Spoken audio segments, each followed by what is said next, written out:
So I'm going to show you guys off the car what I did underneath. I just have this plate. I drilled it out kind of wide. Just some scrap metal. So I gave it a lot of purchase there. That way there's plenty of room if I don't line it up perfectly. But so anyway, this goes on like this from the top. So this is how the shift linkage is laying top to bottom. So you put it on there like so, and then you start off with this little guy, which fits inside of the pin nicely, see?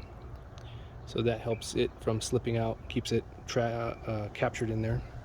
So you start off with this one, and then I like this one because it's the same thing.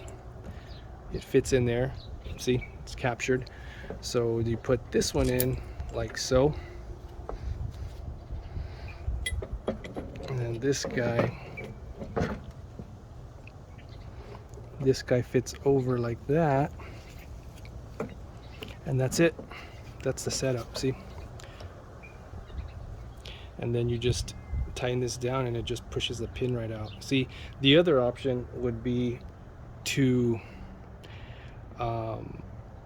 bang this thing out with a, put a bolt or something in here like this with vice grips and then bang it out from the bottom with a 2-pound hammer.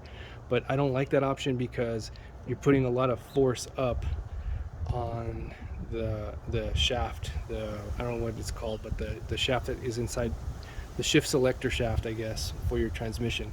So this doesn't mess that up because there's a seal, there's an oil seal right there where this attaches to from the transmission, and that, from my opinion, that'd be a way to really mess that up or mess something up inside the transmission as well. So this is my setup. It works for me, and it makes taking this off much easier. So I hope that you like this video. I hope it helps you guys out. Just want to share the knowledge with the community. So if it did help you, please like and subscribe, and we'll talk to you guys next time.